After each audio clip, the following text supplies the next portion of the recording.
Mario's back in a new adventure. But will he save the princess? Help! Find out in...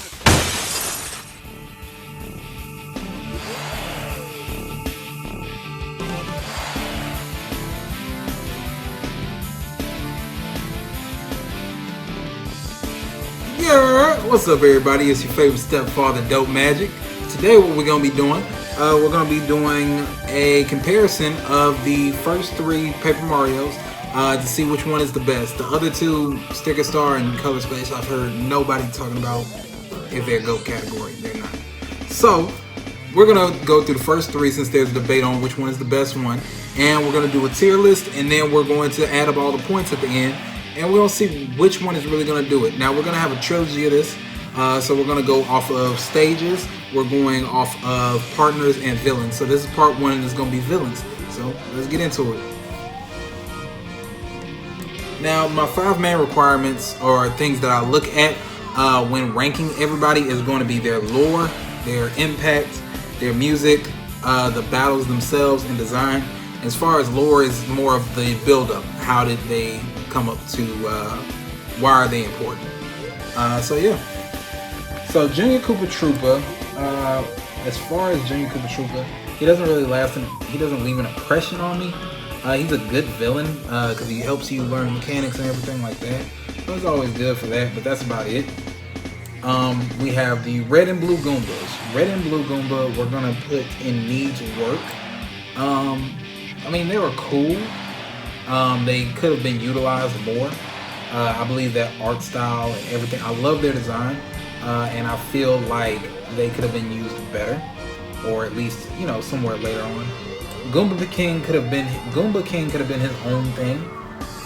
He is extreme trash, just because he was very easily defeated. I understand he's an early boss, still very easy, and I mean, they just wasted the Blue Goombas because of him. So now we got the Koopa Bros. I'm gonna put them in iconic. Amazing. They're going there because I can't think of Paper Mario 64 without thinking of the Koopa Bros, their theme song, their battle itself, everything. They were creative. I liked it. Clearly, they're a parody of Ninja Turtles, but still. Then we have the Buzzard.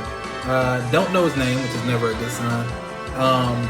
But I'm gonna put him in good. He did what he was supposed to. I don't really see what plot point they really could have put for him outside of making him more of a main villain. But you know, I had a little comical moments. He was alright though. Tootin' Koopa. I'm going to put him in needs work. He's not really that good of a villain to me. He didn't really accomplish anything. On top of that, you know, he was supposed to be guarding it with his chain chomp, which was the real guardian, and even that turned on him, so trash. But I'll put him in needs work because, you know, I like his little lines. Now we got Tubba Blubba. Tubba Blubba is actually going to go in GOAT tier for me. He's under iconic because even though I love his theme song, I really love the theme song of the Tubba Blubba fight. The heart match is a lot more engaging than fighting him afterward. He only has like 10 HP and he goes down really easy, so I don't really care. That really hurts his stock because without that he would have been iconic. We have the Black Shy Guy. Black Shy Guy, tough guy. I find him hilarious. I'm gonna put him in great. The Lantern Ghost. I hate the Lantern Ghost. He's trash. Waste of time completely. The only reason he's there is for the plot. I'm gonna put him in bad villain. He's trash. He's just a little bit more trash. He's less trash than Goomba King. Alright, General Shy Guy. I love General Shy Guy. I'm going to put him in the GOAT category. Just off the strength that I love everything that happens with the Shy Guy always one falling back. I don't care if I'm 100. That's hilarious to me. And then we also have the theme song. I love the theme song with them. The battle itself was good. And, you know, just everything with all the Shy Guys and everything. I didn't expect there to be a general or army-wise. So I like how he's built up a little bit. So let's go to the Blooper. You have a couple of fights with the Blooper, just for, you know, purposes so you can warp places. I like him. He's cool. I'll put him in good. I don't think there's really too much they can do with him other than being a guardian, if he's not really taking a main stage role. Lava Piranha. I love Lava Piranha's fight. I'm going to put him in the GOAT category as well, because although he's not iconic for me, because I don't really care for island stages, so I'm gonna leave him be there. But I do like how after you knocked him out, you thought it was over, and you came back. That's the first time, and I think that's the only time I've seen it in Paper Mario. So I enjoy that. Can't see Koopa. Can't see bitch ass Koopa. I hate him. I'm gonna put him in needs work, because although he did what he was supposed to, because I hate him, he's just not interesting. He's just a big nerd nigga. Alright, so now we got Huff and Puff, another GOAT tier character. I'm gonna put him in GOAT status strictly off the fact that I love the whole cloud aesthetic. Everything stage-wise for the flower fields leading up to him and the whole thing, it made sense. It tied together. I loved it. All the music was great. I love the fight, so I'm gonna put him in the GOAT category. But he's not to where I would feel like if the first person I think of in Paper Mario is not gonna be the cloud nigga. Crystal King. Crystal King is also GOAT tier. The reason he is not iconic, same reasons. He's not somebody that I think of just automatically as, hey, that's exactly who, that's the first fight I'm waiting to go to, because he's at the end. But everything leading up to that is amazing. I love the Crystal Palace, the Crystal Palace Crawl. It's one of my favorite songs from the whole OST, as well as the his fight theme was really nice. I like that as well. Now we're off to the Star Kid monster. Trash. I have no idea. I guess they were trying to go for comedic effect or, you know, something to surprise you. It just was not good to me. I didn't like it. It was a waste of time. It was a waste of a fight for me. Bowser. Bowser is going to go in the iconic status because Bowser himself is already iconic. If I can get this right. Bowser himself is already iconic. Wouldn't be much of a Mario series without Bowser in general. And I think I like the paper Bowser more than any other iteration of Bowser. The only one that comes close to me is the Mario Party Bowsers and the Mario and Luigi series Bowsers.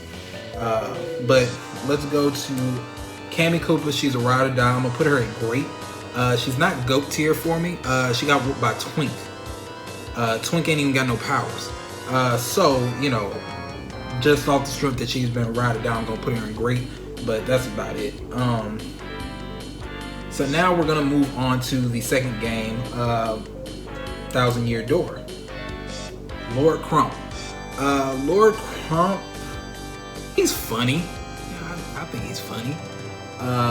But he's not really that good of a villain. I'm gonna put him in great because he's memorable. He's definitely memorable. And he has some funny moments, but when he's in the machine, when he's doing the fight in Chapter 5, I don't really care for him. He's not that good to me. Hooktail. Hooktail is going off GOAT tier strictly off the fact that he was eating niggas. He was the only one about that. So definitely going to have Hooktail in the GOAT tier. And I mean, his gimmick was trash, but he's a first stage boss, and I think he really delivered on what they were going for. So I like that. Magna Vaughn or whatever it was. I'm gonna put it in I'm putting good. The only reason I'm gonna leave it at good is because it's slightly entertaining fighting after the countdown and the other fight that you fight with it. But other than that, it's not really too much. It's not bad enough that I would say needs work, but it's not good enough that I'll put it great. So we have the Spike Brothers, the ones from the Glitz Pit. With the Glitz Pit, I loved everything about the Glitz Pit, so that's probably gonna bring them up a couple notches. But I'm only gonna put them to great. Actually, I'm just gonna leave them at good. because they served their purpose for Yoshi to have his shine. But other than that, I mean, they really didn't do much of anything. They talked trash. I mean, that was it. But now we got the Undisputed, the #1, the champion of the Glitch Pit. Let me hear you. Rock hard. Iconic. Amazing. I can give him 10 points for that. He's a big Alright, after him, then we got Grubba. Macho Grubba is a complete ripoff of Tub of Blubber, but I do like how he's based off of Don King, and I like how he's Southern, and I'm from the H, so, you know, anything from the South gets a pass. I'm going to put him in the great category. I think he could have been a little bit better, but he's not good. So I'm gonna put him in great. Now we have the Shadow Signs. I like how they play off of each other as a trio. When it became just the two and Doofus, I didn't really care for them as much. But as a trio, just the three of them, I'm gonna put them in great. They served their role. They did good. They did Three Stooges, you know, everything like that. Doofus. Doofus is a bad villain to me. I like the chapter, but I mean, realistically, Doofus was kind of trash. You whooped that nigga with damn near no friends. Even though Vivian is a really good partner, you whooped him with he had the whole team. He had all of you. So, and you know, his gimmick of hiding the pee was trash. So, and it's just a lot of backtracking. And I think that hurts his stock some.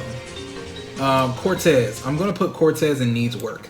I like, once again, I'm not a fan of island stages. I'm more, you know, I'm just not a fan of it like that. I liked the misunderstanding, everything, that was funny. But Cortes is not even a villain per se. Yeah, he was a pirate, but for the story-wise, he's not. As far as Cortes, he needs work because he should have been more engaging.